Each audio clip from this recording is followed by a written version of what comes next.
Hey, everybody. Welcome back to Therapist Theater. I'm your host, Josh Treese. I'm a practicing therapist in Music City, USA, and every week a guest therapist, counselor, or social worker joins me in the theater to talk about a movie that we've seen and what relationships or mental health issues it highlights. Thanks so much for downloading today's show. Make sure you subscribe so you don't miss any future episodes. And while you're doing that, you can help other people find it by giving the show a 5-star rating and writing a review for it in the podcast app. Oh yeah, and make sure you tell your friends. You can also stay connected with what's happening in the theater by following us on social media. Links to our accounts are in the show notes. This week's guest is Blakely Hunze. Blakely is a trauma therapist at Safe Haven Trauma Services who specializes in working with addictions and adolescents. She utilizes an integrative approach while working with clients to provide services unique to each individual. Let's get this show started, shall we? Dim the lights, raise the curtain, and start the previews. Welcome to the theater.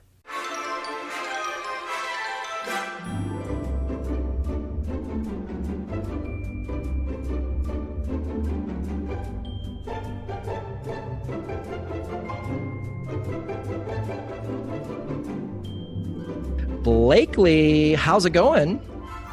Hi, good. Have my pumpkin spice, so I can't complain. Oh, wow. Has fall officially started for you? Is that the signal, the pumpkin spice? Yeah, that's the signifier. So my wife and I met working at Starbucks. That's how we met. And so we have a lot of experience slinging the pumpkin spice, and we would have people that would come in and try to buy the jugs off of us towards the end of the season. But I never got into the pumpkin spice. It's not bad. I don't hate on it. It's just not my favorite. I feel a little like you guys probably hate the people who order it secretly. No, I think that she likes it. And like I said, I don't dislike it. I just always was a toffee nut or a cinnamon dolce guy. That's an adorable way to meet, though. I think that's super great. You guys both know how to make coffee. Like, what's It's better than true. It's true. You'd think that we would have gotten like an espresso thing for our house or something, but we haven't yet. that's a Maybe we crime. might have PTSD or something from the time back then. We don't want to go near it again. Well, I'm so glad to meet you and have you on. I am so curious to get to know you. And just kind of as a first question out the gate, I was wondering, like, before you got involved in going to school to be a therapist, before you got involved in maybe even if you were a client before you went to school, did you have any kind of idea or concept of what therapy or counseling was? I actually had a pretty skewed view. I my undergrad degree was in forensic anthropology. That was a little bit more of a hard science, and I always thought like, oh, therapy, like that's Do such you mean a like that's a soft, bones? yeah. That's a real thing? I hmm thought that was something made up for TV. No, yes, I worked with human remains, and I remember thinking that therapy was just like a soft science and like too much into the feelings. I couldn't handle that kind of stuff. So. Forensic anthropology. Um, did you get like did you actually have a job doing it? Did you like work for the cops or something? I worked with my professor on cases and stuff, but I didn't actually like get into a career of it. So I did it through school, like undergrad wise, and then afterwards switched to therapy. Wow. That's interesting. So like that probably works great for systematic thinking. Like I'm sure that there's so many aspects of that that maybe contribute to your skill set and what you do now. What brought about the change? So I remembered seeing people, and I worked with like prehistoric remains up to like recent people who've passed away. And I remembered, seeing cases and thinking like I will want to be the person in the middle of this person in the autopsy table, right? And so it's like, could there have been something that happened with these people who might have passed away from overdose, mental health issues, and things of that nature? Like if it wasn't some accident of nature or anything like that, or just passing away with age. I wanted to be someone who might be able to be in the middle of that. Wow, that's incredible. So when you before you made that switch, did you have any concept of like what therapists did, who they were, what a session was like? I think I had an okay idea because luckily mental health was pretty normalized in my family, like the discussions around it. So I kind of got a grasp of like what therapy looked like, but I didn't like dive into my own like being a client until I started grad school. Wow. Was it scary to kind of, I don't know, engage that part of you? I actually don't think it was that bad. I was really lucky. I had a therapist that she didn't have to say the perfect thing. She just was the perfect person for me. So it really just made me feel comfortable enough to share everything going on. That's cool. Huh. Um, was there anything about being a client with your therapist that like surprised you about the process?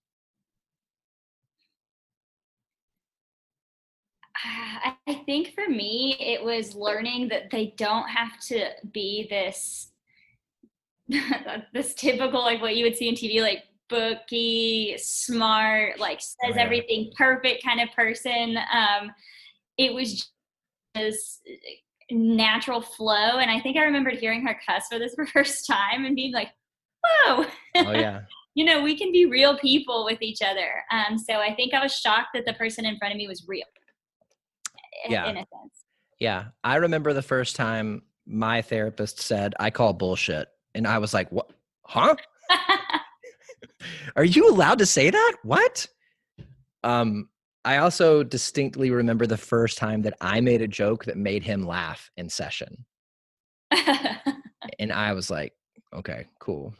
So you're not a robot. That's great."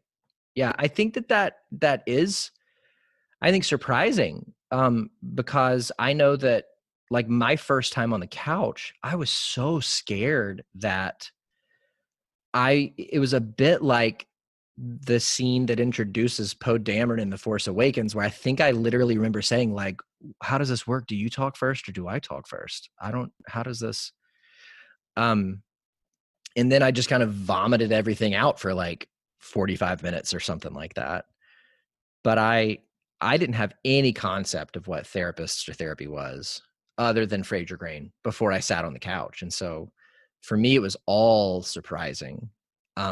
Was there so I think what I heard you say was, it wasn't necessarily your therapist's, uh, technique that you found to be, um, engaging, so much as it was the relationship that she developed with you, or he. I don't know if you said their gender, but Yeah, it's a she. So it was definitely the relationship. It wasn't anything, yeah, her modality, nothing came out. And I am quite a talker, so I do remember being like, I'm just gonna word vomit, which is probably a result of some anxiety about, this person's just gonna have to know everything. And I'm gonna have to hope that she doesn't say anything to anyone about it.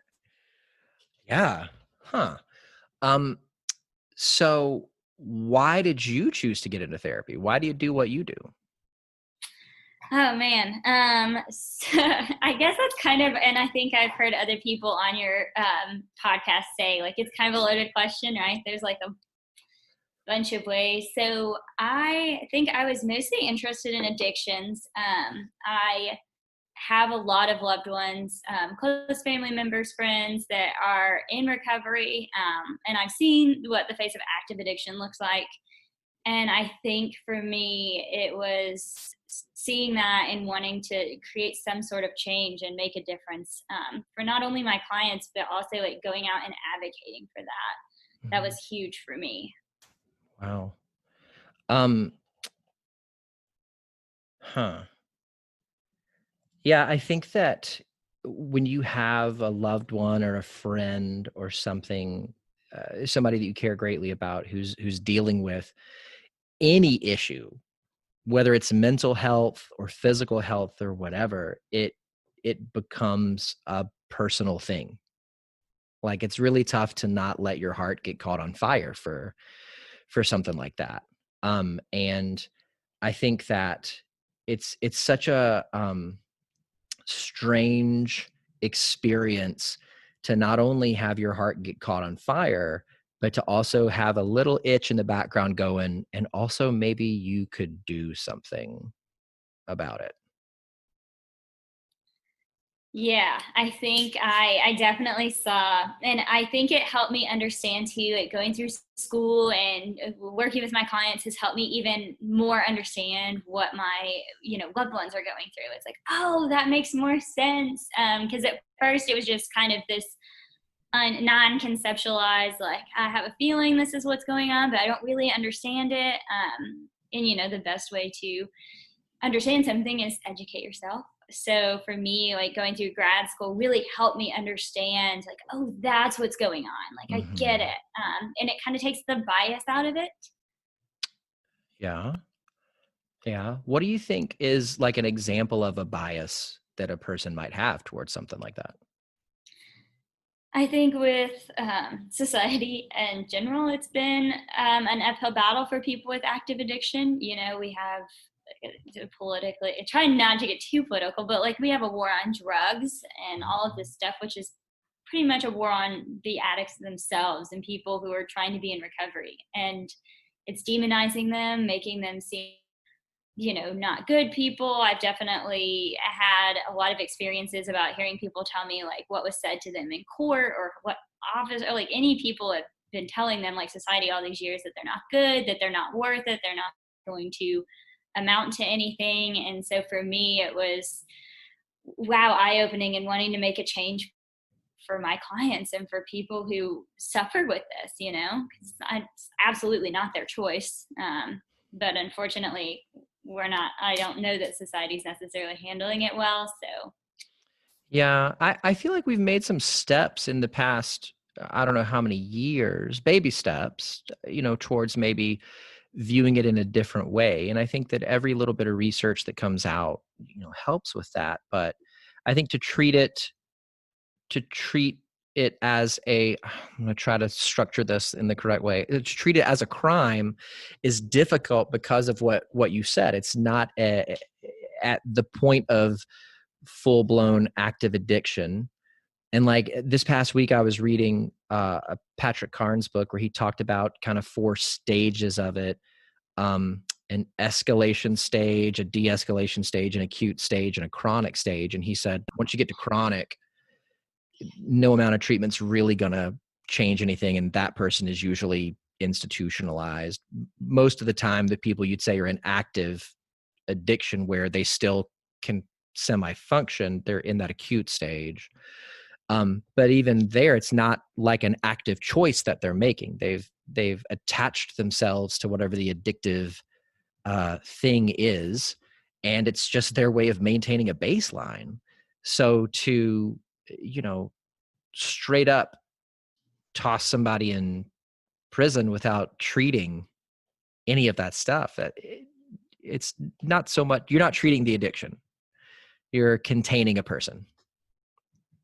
yeah, we're not necessarily, one of my favorite quotes is by Dr. Mate, and he says, we don't need to ask why the addiction, but why the trauma, why the pain.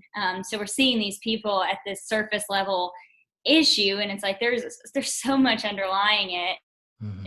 If anything, we're only making it worse at this point by the way that we're criminalizing these people, because they're already internalizing this horrible shame and it's perpetuating it by the way we're handling it. Yeah, Carnes has the cycle of addiction, or the cycle of shame, where you go from like whatever the perpetrating feeling is down into preoccupation, ritual, acting out, and then shame slash despair, and then the wheel just keeps going and going and going and going. Did you read In the Realm of Hungry Ghosts? Is that what you were? Yes, I love that book. And then, of course, became obsessed. Took his course on compassionate inquiry and listened to a bunch of his podcasts. Oh wow, I didn't know we had a podcast. He doesn't have any, but he's on a bunch. Oh yeah. Yeah. Yeah.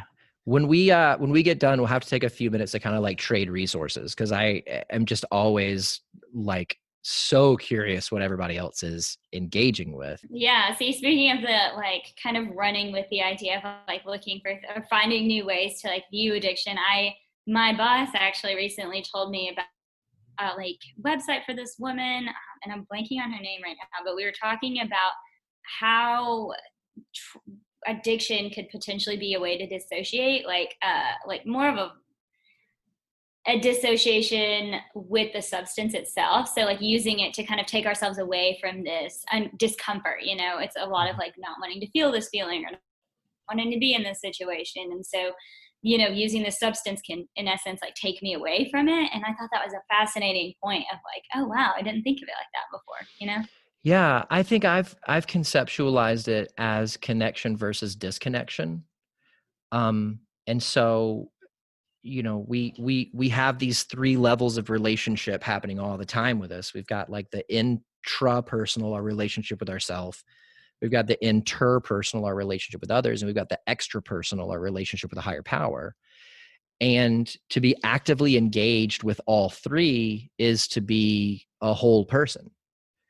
Um, and whenever we, either reach our threshold of tolerance for feeling, or something just goes outside of our like ideas on how to deal with something, like just some situation comes along in life where we're just like, I got nothing, to turn towards addiction to curb those feelings is a way of disconnecting with yourself, because you're kind of like pulling out the wires that have your feelings connect with you.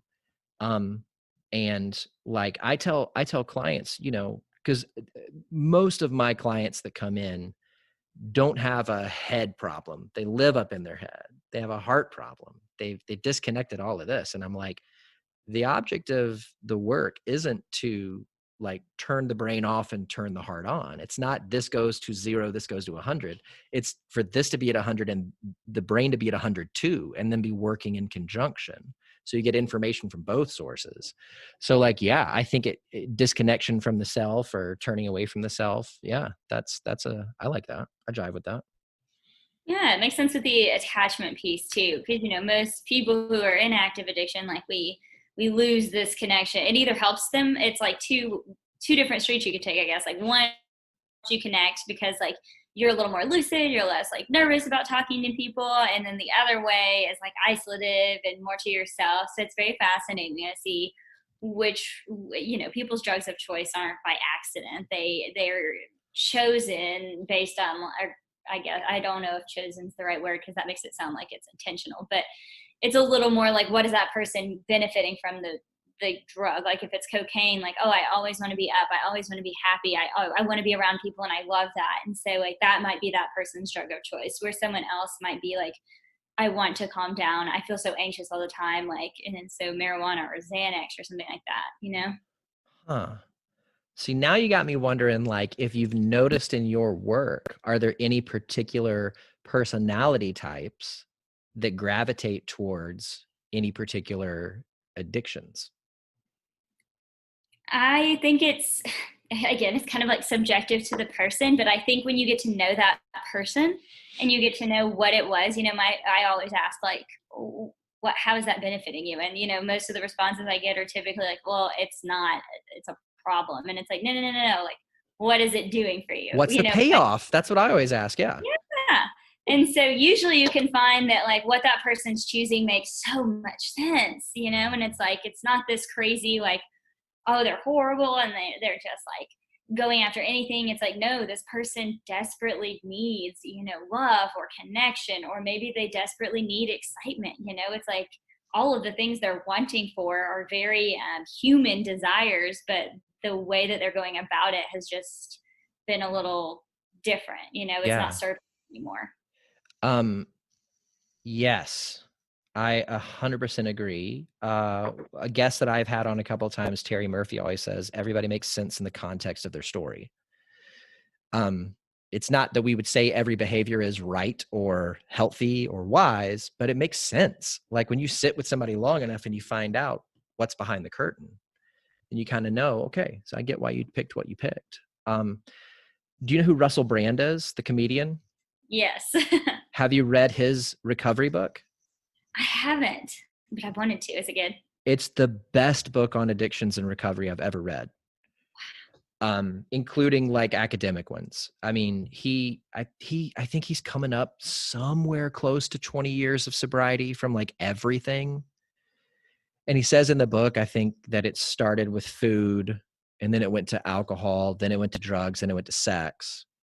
And on one of his podcasts that I listened to towards the beginning of the year, he said he was working, the current round of his steps that he was working was centered on his phone, like being addicted to his phone.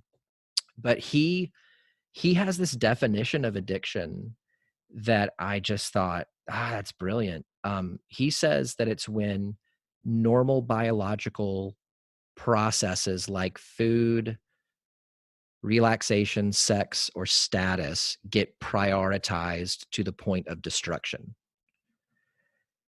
And I thought, oh, I like that because I think it widens the scope. Like, I think that when most people hear addiction, they go straight to substance addiction. And then I think sometimes they understand that it could be process addiction, like behavioral addiction, which is where sex addiction kind of falls under the umbrella.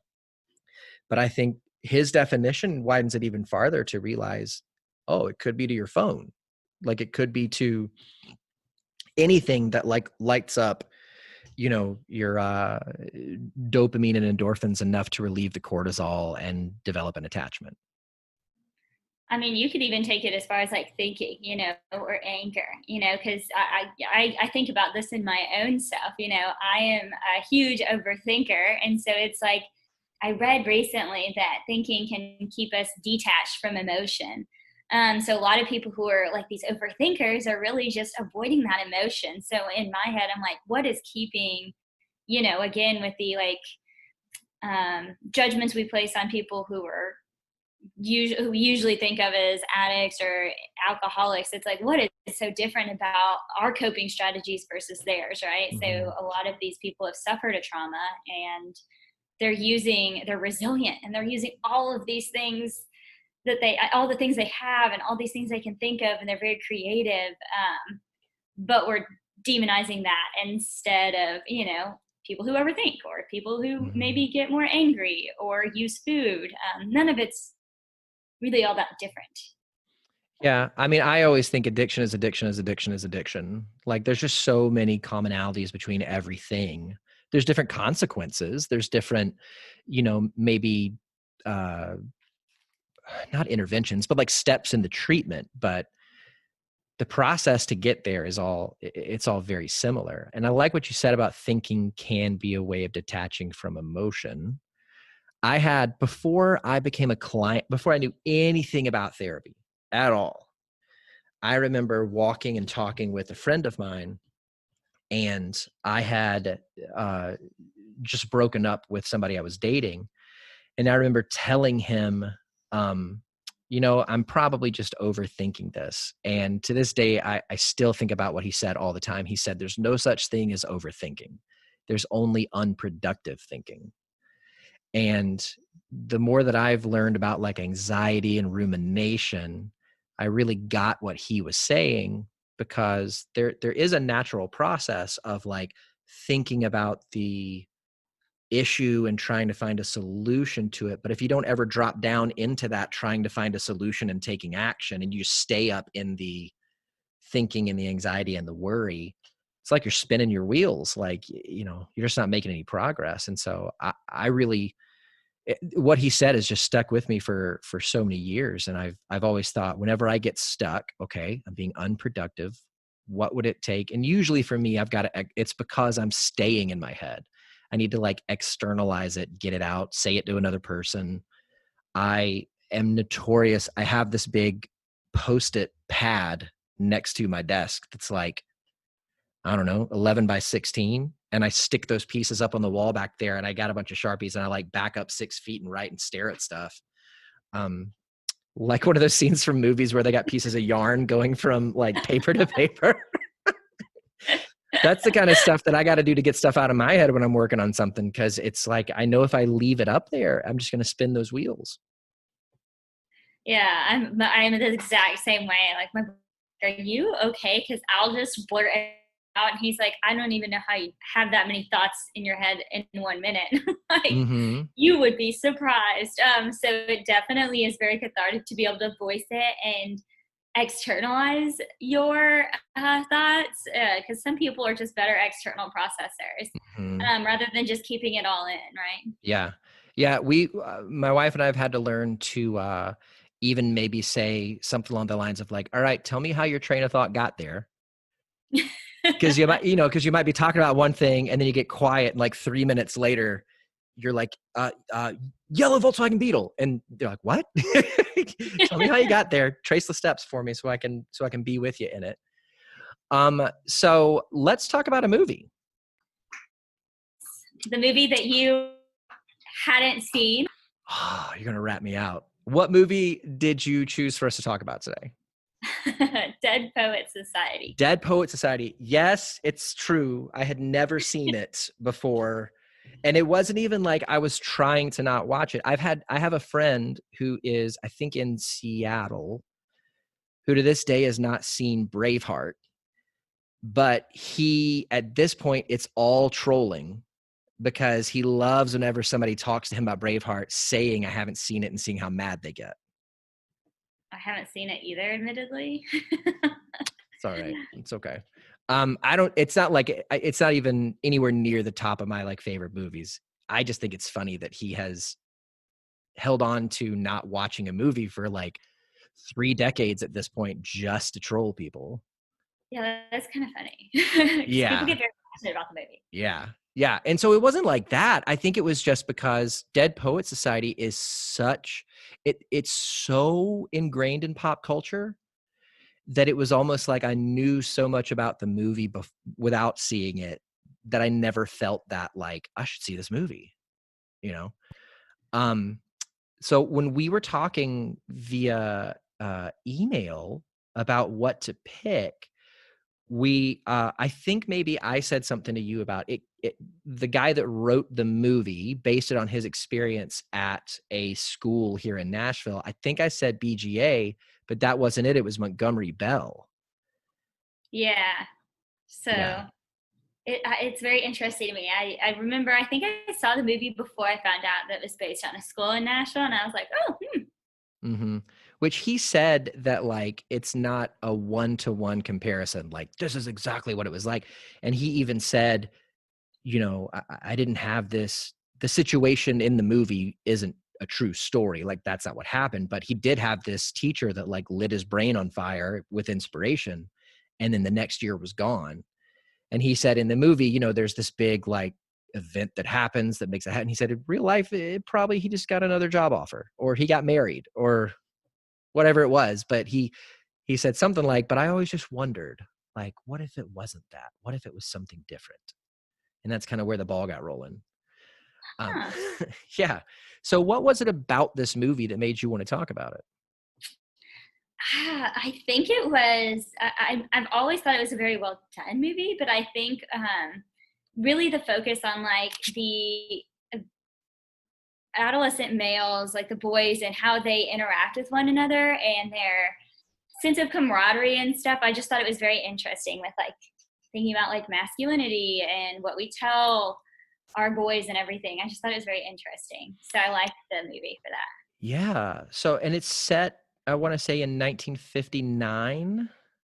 That's a good question. I do not know I'm that. gonna go with that. I'm pretty sure that I remember seeing that in like either the opening crawl or in that like very first scene when it's like orientation kind of deal. I don't know, headmaster, the guy that stands at the lectern all the time. Yeah. He says something like 100 years ago in 1859. Blah blah blah blah blah. So I'm really bad at math, but I'm going to try to get that one as correct as I can and say that 100 years from 1850. Yeah.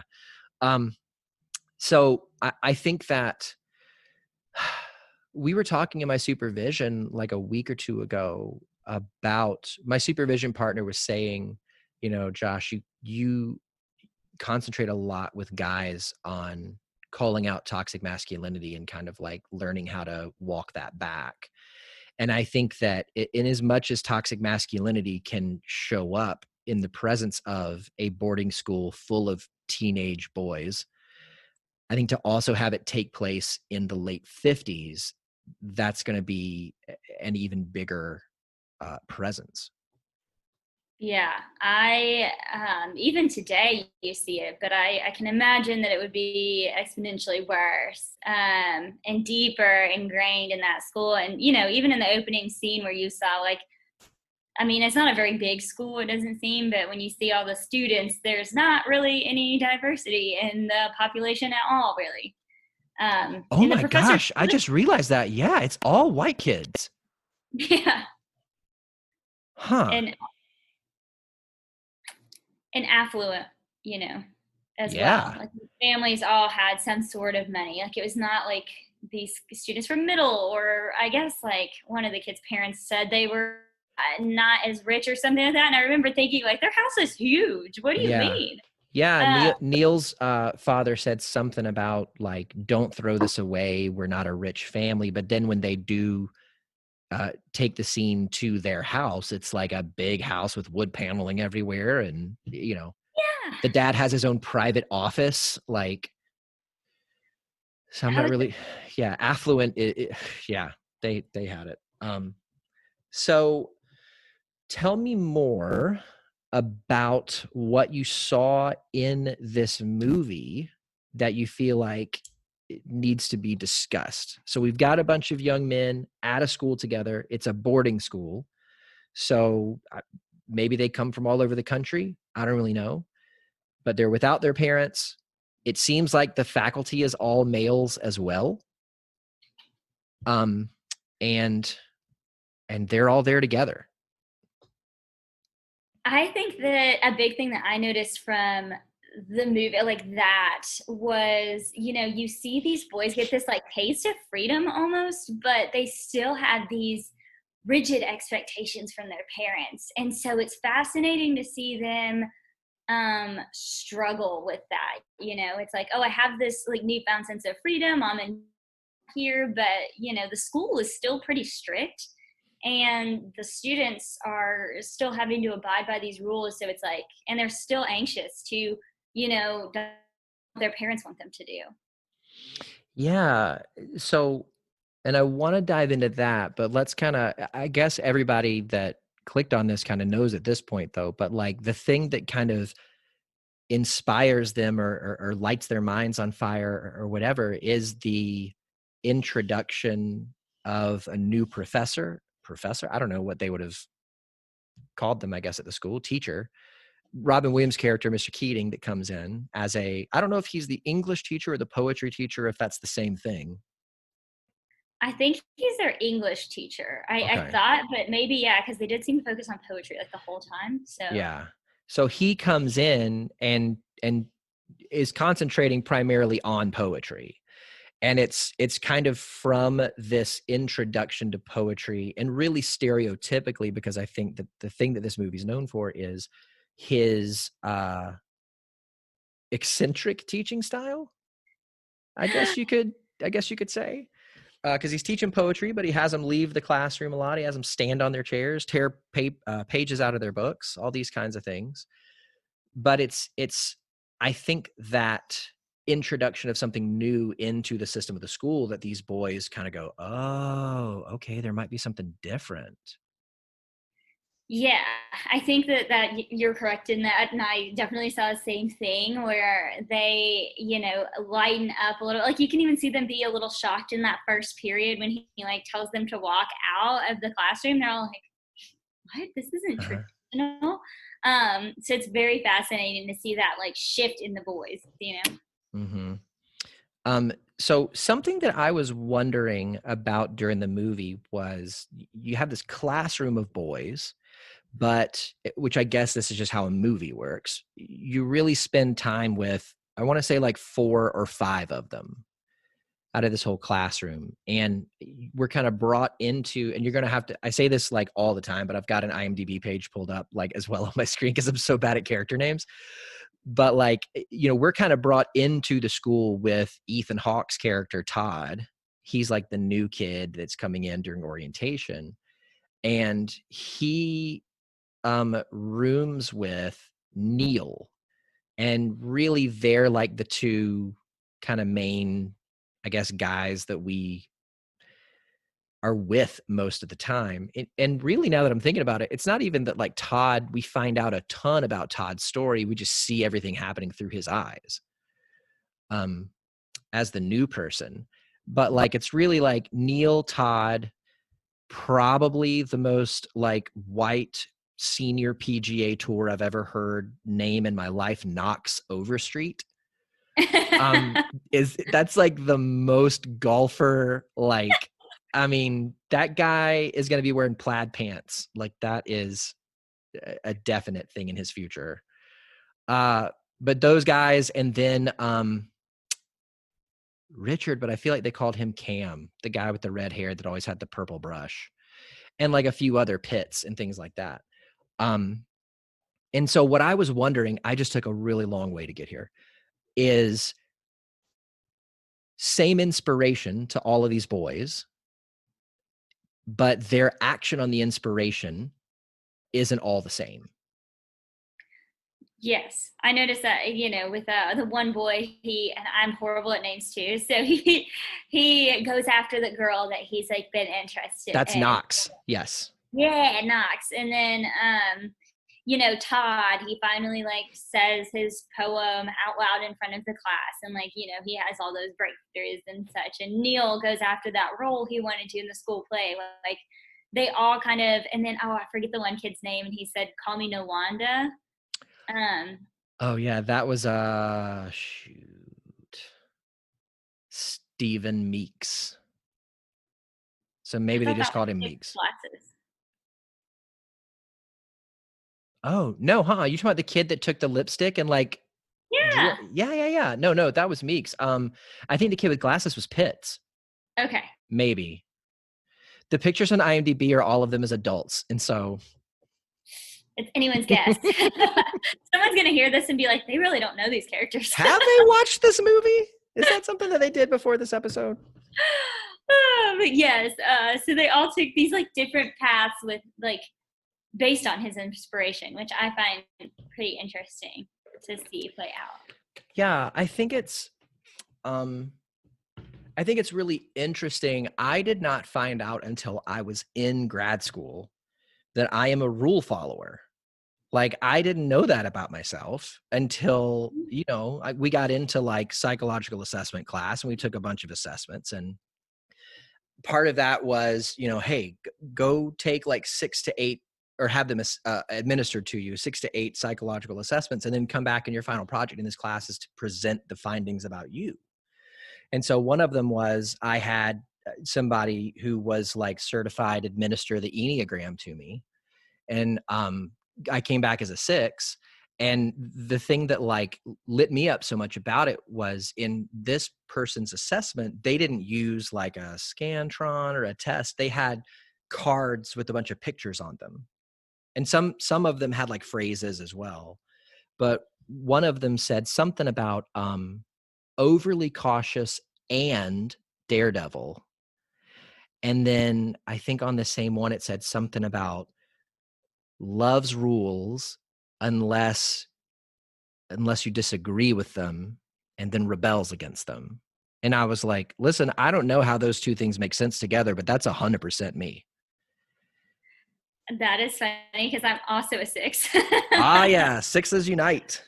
And so I think, I thought that didn't make sense a lot either, but then I realized in my, after finding that out, like there were rules that I was like, there's no way I can stand behind that. And I can be I'm sure you see this too. Like you can be a huge advocate against the rules if you feel like they're not ethical or moral in your, to you. In my framework, yes, I get to decide what makes sense and what doesn't. But also, if it does fit within my framework, I'm going to be the other way. I'm going to be the giant advocate for them. And if you're going outside of that rule, we're going to have words. Yeah, I can get very similarly. I'm like, what I said is right. And Yeah. So, like for me, this school that they are in the movie is so strict and controlling. And like in that opening um scene, oh shoot, what's it called, orientation, in that opening orientation, they have the boys stand up and it's like, what are the 4 pillars that this school stands on? And they're say something like honor, discipline, and whatever else.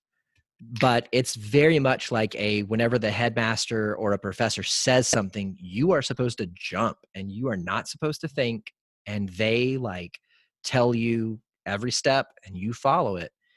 And then to have these boys begin to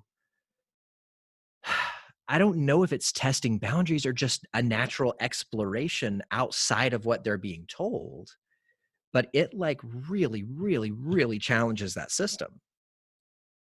I found it interesting, and there's a quote I actually wrote down from the movie, and it says, "You must." It was by Keating, and he said, "You must strive to find your own voice. Because the longer you wait to begin, the less likely you're going to find it at all." And so, he's kind of challenging this whole system, right? It's like all of these boys are in this like, oh, what's the word for it? The mindset, like a group mindset. Hive mind. They're in this system, and it's like, well, it's hard to kind of challenge that because even as sixes, we might just be like, oh yeah, like this is just how it is.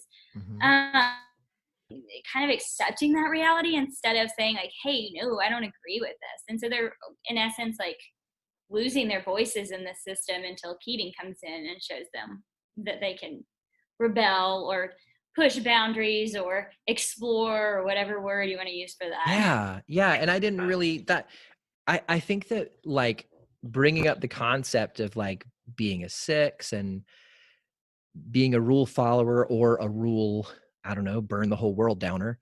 Like I think this movie is such an interesting story to watch from that lens because I could see myself being in that environment. And if somehow I had been convinced that this was not even the right way, but just a way that works, I could see myself being like, no, this is what we all signed on for. We're all here. We knew what we were getting into. Let's do it. Versus, because the biggest issue that I have with the movie, and it's not an issue with the movie, it's an issue with a character choice, is at the end of all of this, after Neil dies, spoilers, that the conclusion the school ends up at is, oh my gosh, Keating taught them poetry and that made Neil kill himself. Like, what? That doesn't make any bit of logical sense. Any bit. And so like to introduce a not even a way of thinking, but just to invite them to think for themselves rocks the boat so much that it almost turns the school on its head. Yeah, and they use these fear tactics, right? Like that's the and so it's hard to want to break the mold and explore that when you're afraid. And so, like you said, as a 6, it's like they run on fear. So imagine being in a very influential place in your life. As a teenager, it's like, well, I'm moldable and still trying to figure things out, and having like the fear of God hammered into you by the school system, it's kind of hard to feel like you can break free of that. Yeah, I kind of wondered, which whenever stories are told at a specific place and time, I always try to keep in mind, all right, there's a certain mindset, there's a lack of information, all these kinds of things. But I always kind of wonder, like, what is the balance? What's the tightrope between, um, I guess, making helping your kid make their own decisions versus kind of holding them to certain things because you have some years on them and you have some wisdom and you're trying to teach them. I don't think that they were really giving them those choices here. But I also obviously we don't want, you're going to stop your kid from sticking a fork in an electrical outlet. You're not going to kind of say, yeah, what would you like to do? Tell me the results. Let's evaluate them after. But also by the time your kid's 16, hopefully they're not doing that. Yeah, it's kind of that strict, but that's a really good point you bring up about, how do we set limits without being too rigid and allowing them to explore things. But I think the natural tendency is for adolescents to you read it in the textbooks about development, but like rebel, I guess you could say, or like push boundaries and limits, because that's what that phase is for. You're not supposed to grow up and like be this robot that your parents have programmed. So it's very interesting, but yes, like it's trying to set a limit without being too authoritarian, Yeah. authoritative. Yeah. It's that process of differentiation. Like it's a natural part of that developmental stage that has to do with identity. You're trying as an adolescent to discover, where do I begin and you end? What is really and truly me versus what are the things that you have kind of like told me? Do I as I evaluate it, do I want to carry that forward in my life? Do I want to leave that behind? um the first thing that I thought of was when you were saying that was like testing boundaries, but I only think that's like a part of it. I think so much of it is, I remember when I was in college saying something about when I was in high school, kind of conceptualizing it as I tried on as many identities as I could, like they were just different hats or something. So there was like, I'd come to school dressed in like different ways because I was trying to figure out, I'd like to say I was trying to figure out who I was. I was really, I think at that time, trying to figure out who I fit in with so they could tell me who I was. Yeah, that's a good point. And so, with the boys, it's like, who can I fit in with? But again, like the school is there's no room for diversity in the school. And so they're not getting exposed, to the different ideas or cultures or different ways of being that some students might get in a more diversely populated school.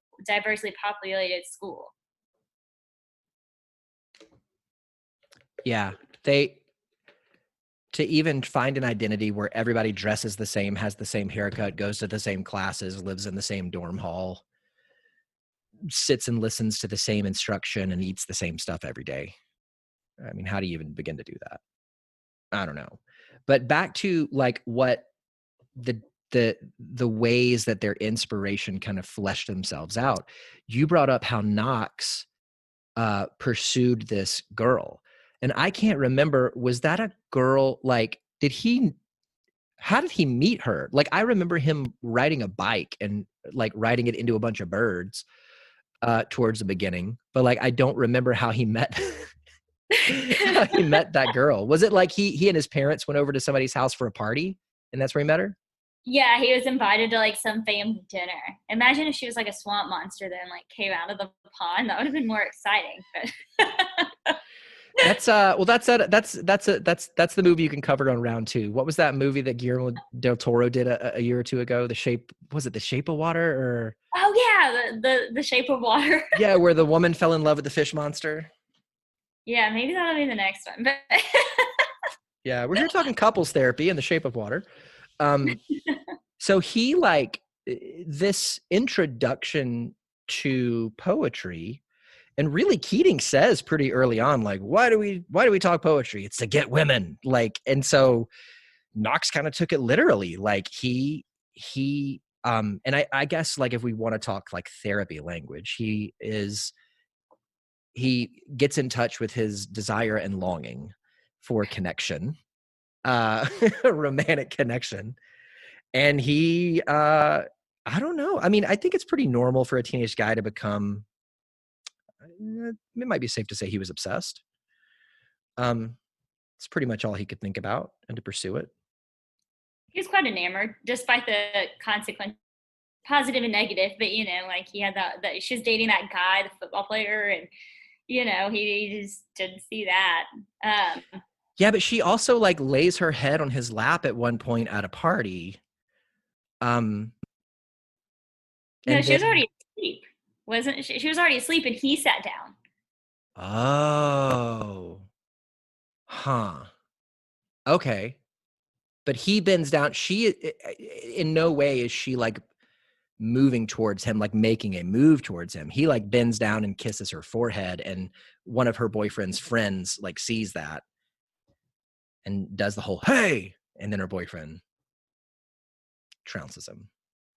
Which, to be fair, like Yeah, weird dude, don't I kiss get girls. that. Yeah. Absolutely. It's called consent, buddy. But Neil, who I guess would be so wait, okay. So Knox goes after the girl.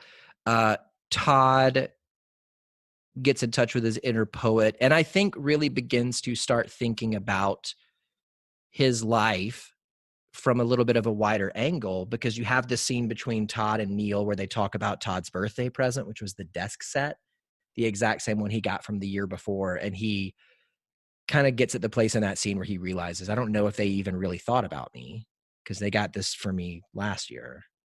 And Neil, the angel that Neil is, begins to try to like, I don't think he's silver lining it. I think he's just connecting, where he says like, well, maybe they just realize that you need a really nice desk set and they know how much you love that one. And they just, but then ends up getting him to turn it into a Frisbee and throw it off the roof.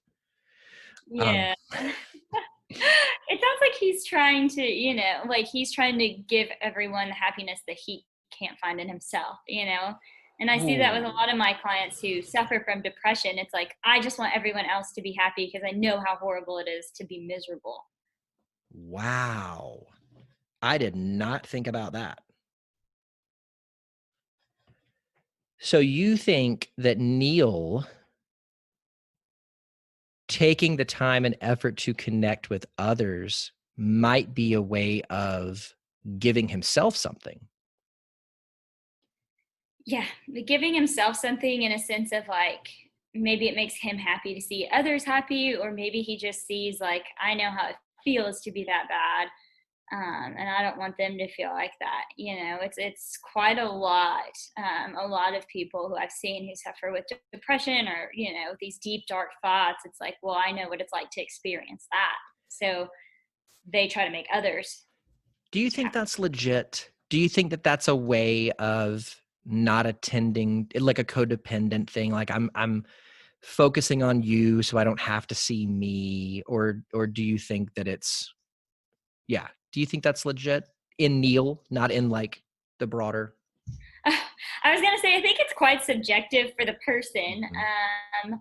For Neil, yeah, it seems a little bit more like he just doesn't want to address some of the stuff, because you can see him doing it throughout the movie where he like really does focus on Todd, like when Todd's writing the poem and he's like chasing him around with it and stuff. It's like he takes interest in Todd.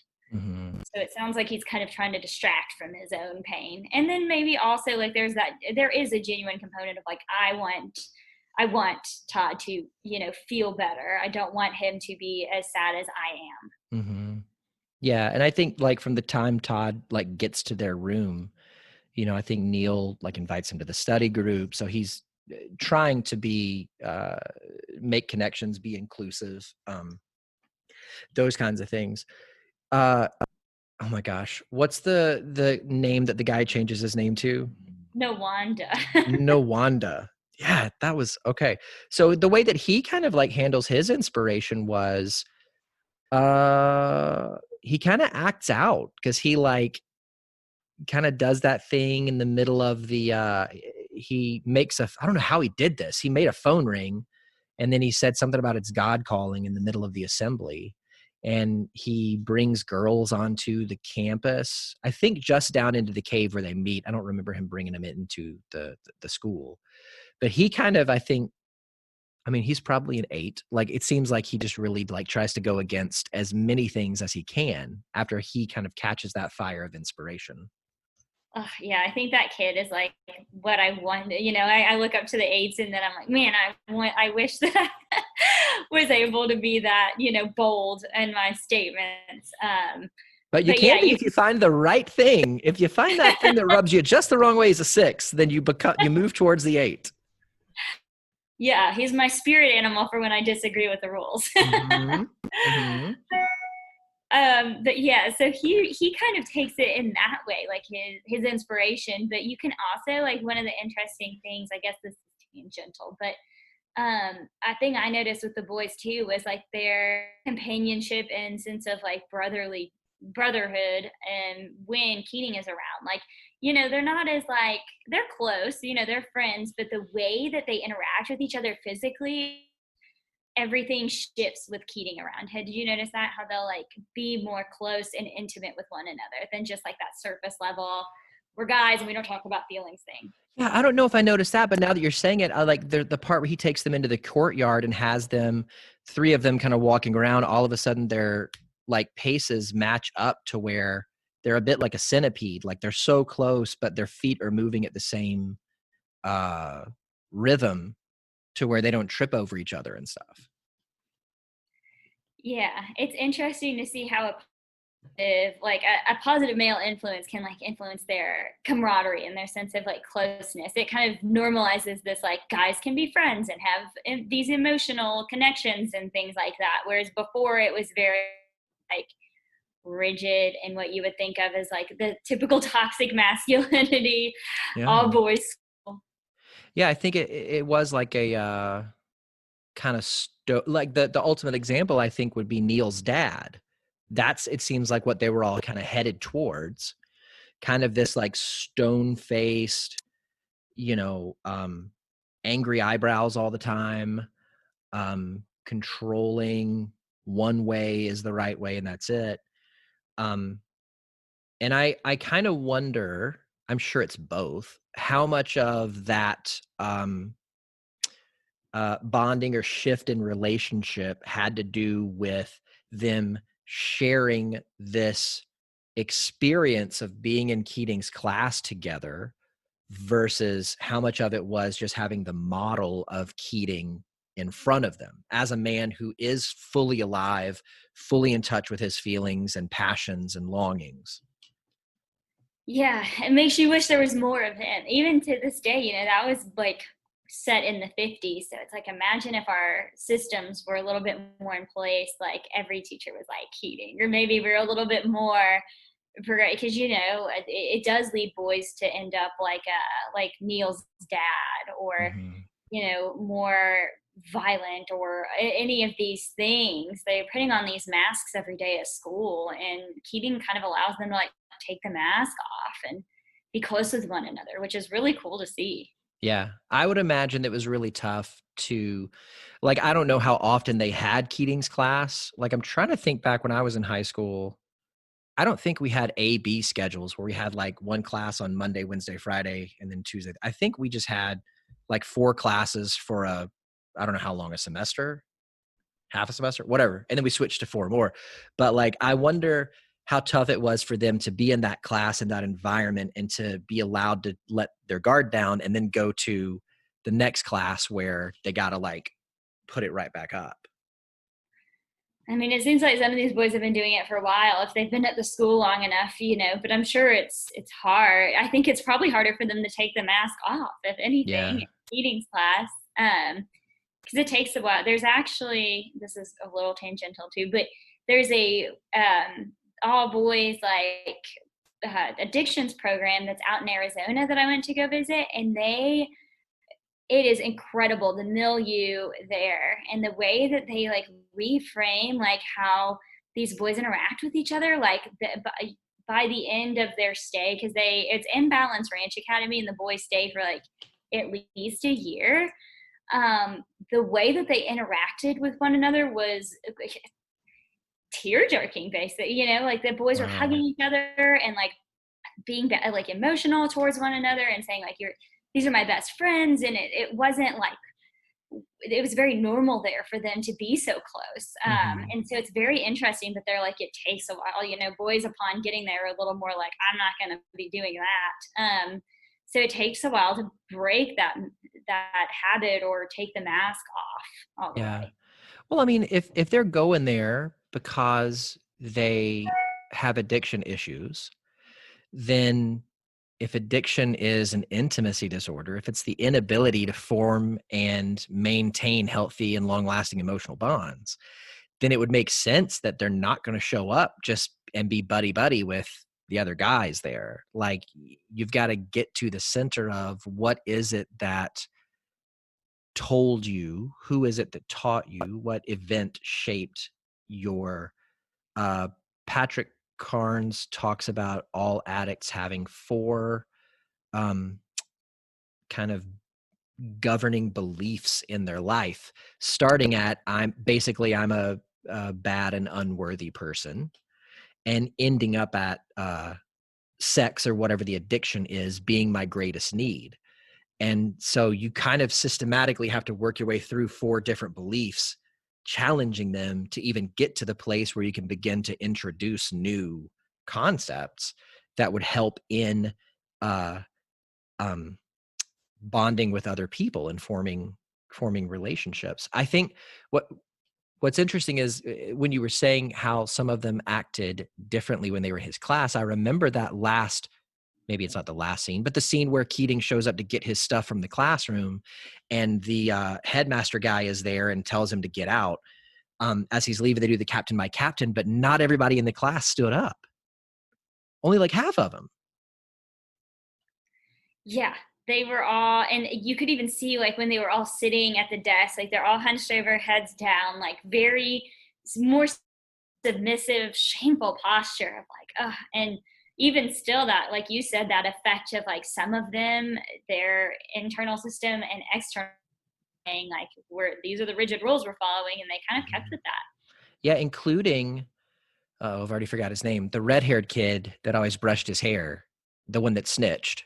Yeah. He's one that didn't stand up on the desk, which makes a lot of sense. Like he was, he ratted him out in an attempt of self-preservation. Yeah, and that, it seemed like going against because it was interesting because he was one of the ones that rebelled a little bit. So it's like, oh, I had this taste for it, but internally that might have been outside his window of tolerance. That might have been too much for him to handle. So he had to revert back to homeostasis. Like, this is what's normal for me. This is what I have to go back to because this sense of freedom or rebelling is a little much. Yeah, I kind of wondered how much, because you can clearly see in the end, after Neil dies, the boy's parents, I guess, kind of like swoop in and try to take control. When Todd's parents show up and he goes to the headmaster's office and he gets presented with this form, which is a statement over what these boys are going to say happened. The other boys have already signed it, and Todd's parents are basically like, you sign it right now. You sign it. You sign that piece of paper. So I wonder how much of the red-haired kid, like how much of that was him versus how much of it was if his parents showed back up, them kind of saying, this is what you think, this is what you will do, instead of what happened, that kind of thing. So let's talk about Neil for a little bit, because I wanted to like kind of get through with the other guys and get to Neil. Neil, I guess we could say, is like the main boy. Seems like he's a high achiever. He was going to be assistant editor of the annual, the yearbook. And from everything that his father says, was on his way to becoming a doctor. But also meets, a tragic end in the movie, killing himself. What did you think about Neil's kind of story arc in here? I thought that it was impactful, in a word. I think that because he's not what you would, he didn't like appear, like the other boys were shocked at his suicide, and it's like they didn't. Yeah, he was not very low. He definitely appeared more energetic and like engaged in a bunch of different activities and was very involved in the school and like this chipper persona. And so it's very interesting how much he probably internalized of like his dad and knowing like I'm disappointing him chronically, you know? Hmm. His struggle is very internal. Yeah. It seemed like Neil was also a connector, like maybe the relationships of the group between all the other boys. Somehow he was a spoke in that wheel for all of them. You know, I was thinking earlier as we were talking, one of my favorite TV shows of all time is Scrubs. And I've been listening to Zach Braff and Donald Faison have a podcast where they are like kind of recapping all of the episodes, which they do for about a fourth of each episode. The other like 3/4, they just kind of like talk as best friends or whatnot. But I was thinking about that because the two of them on the show and in real life are such a model of what healthy guy friendship could be. But also there was an episode of Scrubs where they talked about Zach Braff's character JD being the connector, because Donald Faison's character Turk and then Sarah Chalk's character Elliot, they were also kind of a part of that friend group. But at one part, like JD like leaves, and then Elliot kind of tries to joke around with Turk, and he's like, this doesn't work. It doesn't work unless he's here. And then the episode, it kind of becomes her trying to prove it to him, like, we can be friends, like, da-da. And he's like, we can't be friends without JD. Like, he's the glue that, like, makes us kind of happen. And I think Neil was a lot of that as well. Like, he seemed to be, and maybe how earlier he kind of pulled up alongside Todd and tried to include him in and stuff. And so I think when you said that they were all shocked at what happened, I think that's why, because they couldn't possibly imagine being at this school, being a group without him. Yeah, they lost their connection almost like with him and Keating. Like they lost their connection to freedom and happiness. And you know, as much as Neil's dad was very hard on him, like Neil expressed something so different from his dad, you know, and so he Mhm. just elicited like the best parts of the other guys, you know, as much as like the other guys had their stubbornness or like whatever's going on, like he always made an effort to make them like happy and connected. Yeah. I was thinking towards the end, I wonder if his name, the name they chose for that character had significance, like Neil, because of how controlling and authoritarian his dad was. It just seemed, yeah, his dad just tried to enforce his will so much upon him that it's almost like that's what his dad wanted from him. Like, just kneel, just do what I'm saying, submit and give in. Um, I got the sense that after his play, when they were back at the house and his dad just lights into him, you have this moment where Neil, you think he's going to stand up to his dad. He stands up in the middle of his dad saying, I'm withdrawing you from whatever the name of that school was, and I'm putting you in this military academy, which I had a friend in high school who got sent to a military academy, and it was not great. He stands up and he's like, I want to tell you how I feel. And I was so shocked that his dad said, okay. Like, he gave him that space.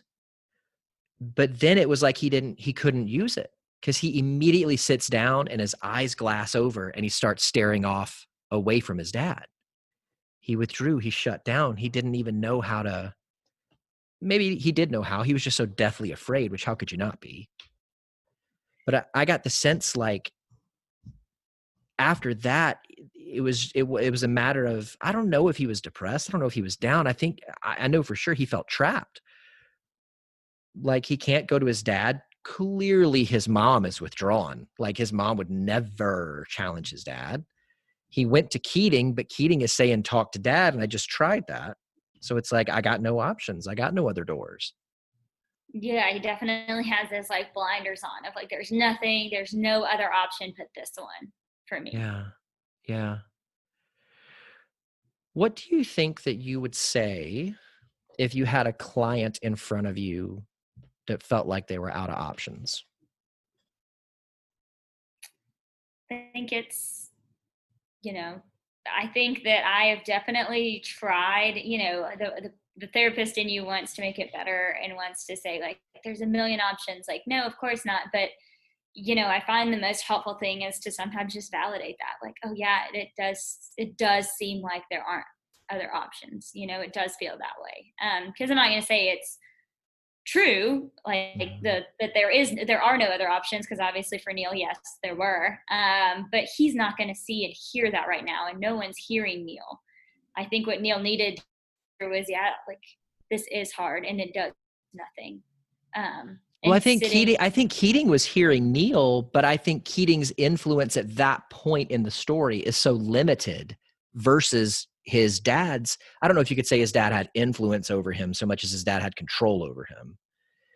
But I think at that point, the one person that could hear him has been like removed from his sphere. Yeah, because they kind of, like, Keating could have been a good influential role, however, like, his dad did take that from him. However, if Keating had still been there, where he had a therapist at this school, which it doesn't necessarily seem like they did, but having someone there to just sit with him in that, because you can't, Keating can't replace his dad. Keating can't take over Neil's dad's position. He can't change his dad's mind. So it's like, what can we do? First I'm going to validate this and sit with you until you're ready to, like, okay, yeah, I feel validated. Like, let's make steps. Let's figure this out. But I think that it was hard for them to kind of get through that first stage because he didn't have a lot of time. Yeah. Yeah. Do you think that how much of this, I don't know what the right word is, experience of Neil's dad being Neil's dad, do you think was projection? Because I mean, at some point he says something about, I didn't have the opportunities that you have. I think it's definitely quite a projection and interesting. We just talked about intergenerational trauma recently. And so, like, what is it that's influenced Neil's dad to, like, be like this? Whether his dad had, I mean, I think his dad might have even had some valiant intentions of, like, I want the best for my kid because I didn't get the opportunity to have that, but it's like pushed so hard. Mhm. And so that in turn causes this trauma for Neil on the other end of his dad's, like, well, I didn't get this and you have to do it. Yeah. Sometimes with that intergenerational trauma, it's like, one parent has something visited upon them, and that becomes the way that they believe people or the world works. And so they visit the same thing upon their kid, but sometimes the pendulum swings as far in the opposite way as it can go. And like, if that was the case, maybe Neil's dad's dad was so distant and so like, or maybe he just absent, maybe he was gone. And so Neil's dad, you know, which I think, so this is something that has come up so much in my work with clients is every client that I have has some kind of childhood vow that they made to themselves as a form of self-protection. It was they felt hurt by somebody and they said, I'm never going to let anybody in that close to hurt me again. Or I'm always going to do, X, Y, and Z. So maybe Neil's dad made this vow because his dad was gone. I'm going to be there for my son. I'm going to make sure my son has A, B, and C because I didn't have it.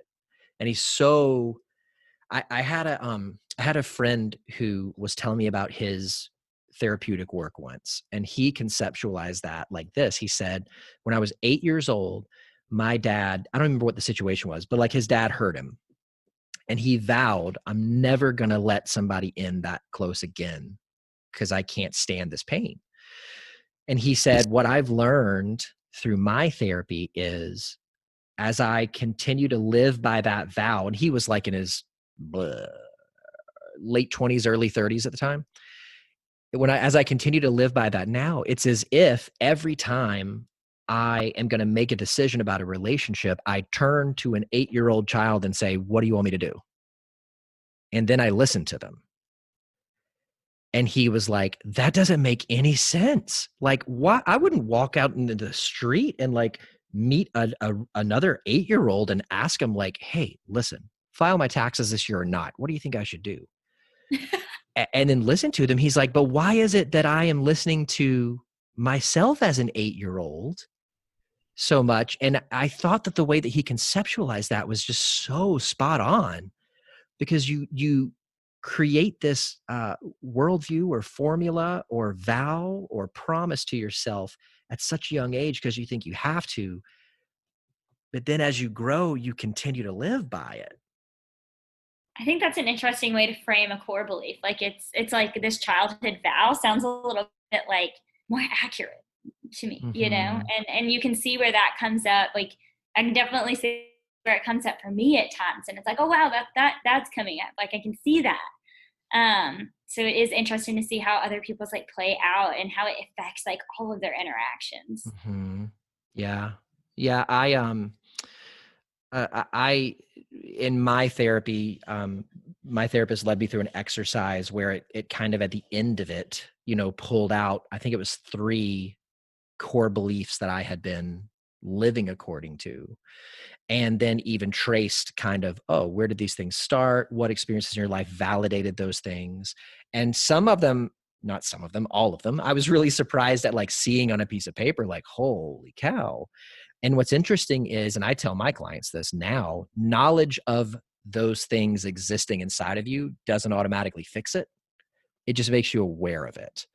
So it's a bit like, you know, certainly it's there. If you're really, really present, you can kind of see it in action in real time. And if not, you can always see it in your rear view.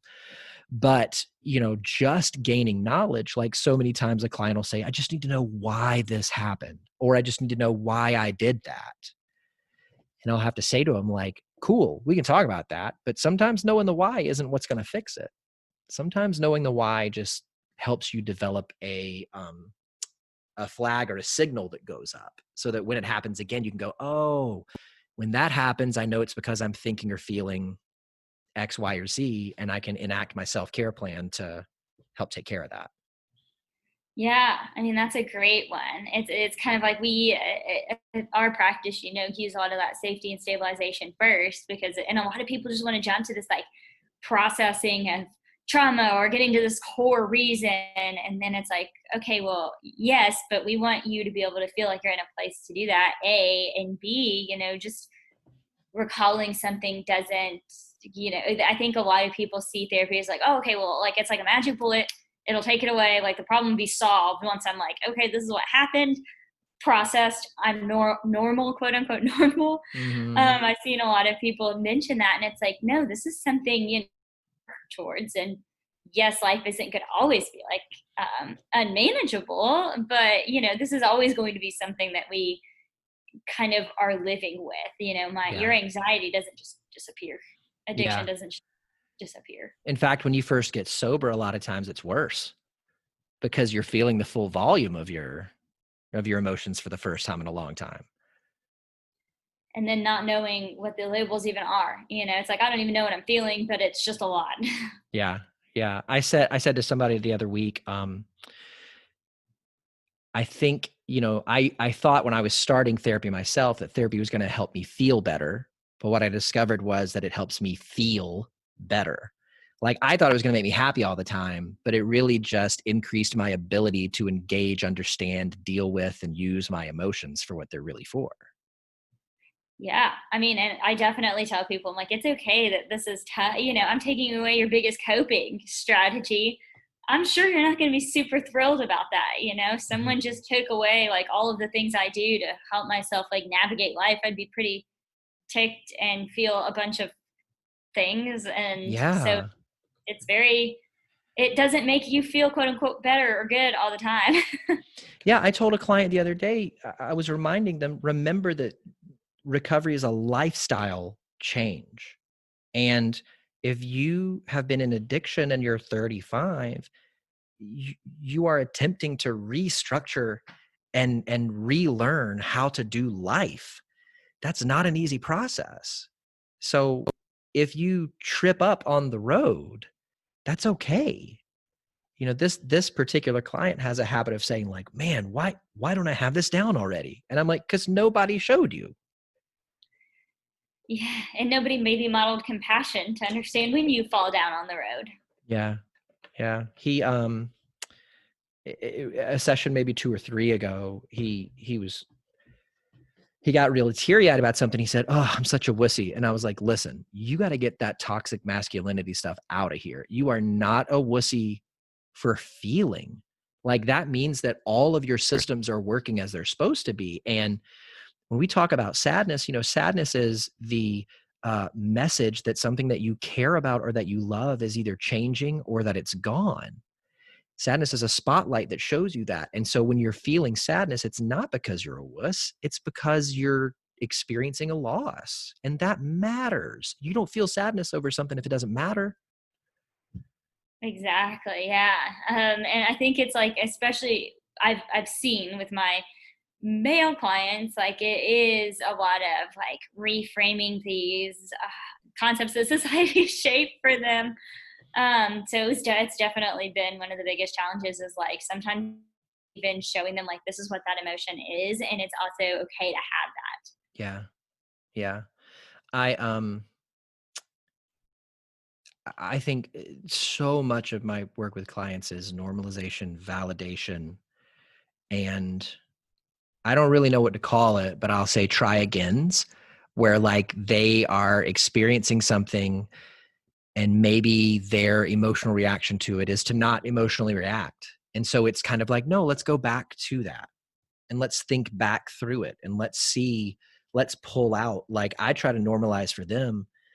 Ever since I got into therapy, I have carried around a note in the notes app on my phone of just the 8 core emotions. And that's all that's in that note and it's pinned at the top. And I've told them when I was first starting out, I didn't know how to figure out what I was feeling. So I would open up that note and I would just stare at it and go, do I feel glad right now? No, that's not it. Do I feel sadness? No, that's not it. Do I feel hurt? Yep, that's it.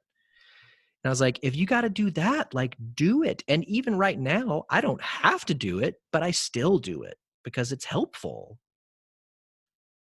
I think it's normalizing their feelings as well. I think what shocks clients too is I'm like, I would do, I do the same thing. But the boys would say like, I'm going through all of this stuff and all of these people are telling me these horrible things and these are my past traumas. And I'm like, well, no wonder. Like I would also want to escape that, and so Mhm. it's shocking, but really validating to be like, yeah, I don't know any human that would be like, I'm good, you know? Yeah. And if they are, it's because they're lying. Yeah. So let me ask you this, since we're talking about your experiences with clients right now, can you tell me something that your clients have taught you? Mm, so many things. I think that I think that they've taught me how to not be as rigid.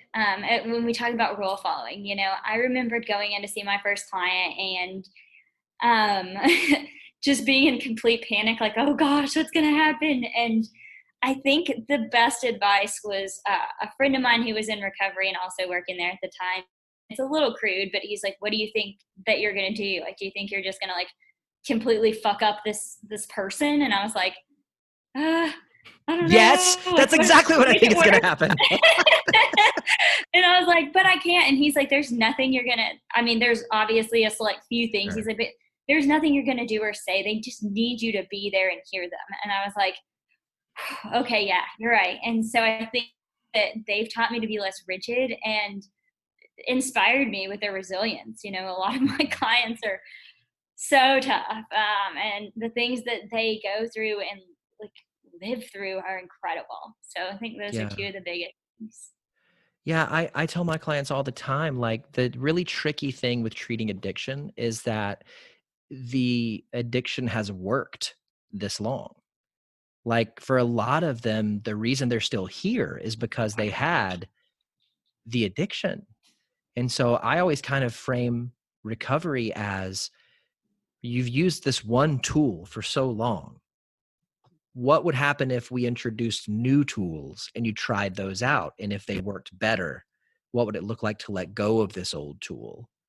to still, it's a bit IFS, but to like recognize and validate, thank you, old tool, for getting me this far. I don't need you anymore. I'm going to go a different way. But to see that, I think that's probably the number one answer I get from everybody is it's so inspiring to sit with people and just to bask in their resilience and their determination. And I think it's really humbling that we get to be a part of that change process.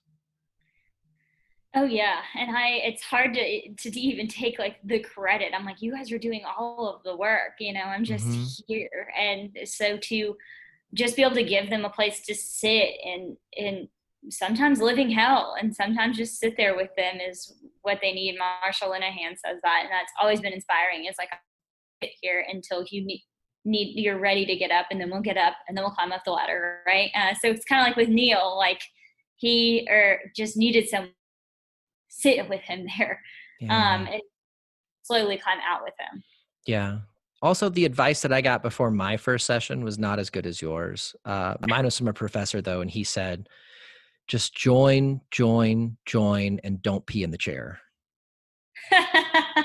And I thought, okay, I think I can do that. I can do at least one of those. Yes. Which one? We'll see after the session's over. Tell me something that you do to take care of yourself. I really being outside. I'm not an indoor person. So I love hiking, running. Those are my favorite things right now. So just being able to be with nature, and away from a screen, especially these days, is really nice. Yeah. I had a guest on the podcast at the end of last year who is an ecotherapist. And her practice involves going to Percy Warner, or Edwin Warner. And what's funny is, so I learned about the ecotherapy thing from her bio, like before the interview. And of course, developed this idea in my head, like, oh, cool. So like hippie stuff, like you're going to like talk about how to like save the world. But it's basically like experiential therapy, but using nature. So she said if a client is processing their grief over a death, as they walk through the park, she'll find a tree that's fallen over and she'll stop and like they'll sit by it and they'll start talking about it. And it was this beautiful like thing. And she recommended to me like the book is actually called Ecotherapy. But it was something so fascinating, and I can't help but wonder, like, if that's your way of taking care of yourself. I wonder, maybe that would be something that'd be cool for you to look into. Yeah, now I'm gonna Google. I was like, I've never heard of that. I've definitely taken walks with clients and stuff, but yeah, that would be fascinating. And I wonder if that's why a lot of people like being outdoors and reconnecting. Yeah, absolutely. So let's say that somebody was listening to our conversation today and that they just think to themselves, Blakely is amazing. I want to be her client. How can they get a hold of you? So I have a Psychology Today profile. I also work for Safe Haven Trauma Services. So we have a website you can go through. We also have like a blog and podcasts and stuff that are pretty cool.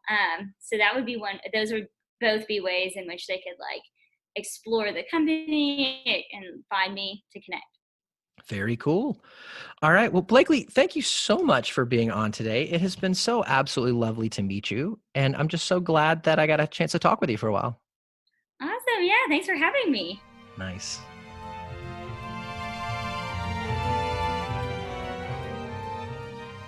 Thanks so much for joining me this week in the theater. I'll make sure I save a seat for you and a friend next week. Let's raise the lights, lower the curtain, and say that for this week, the theater is closed.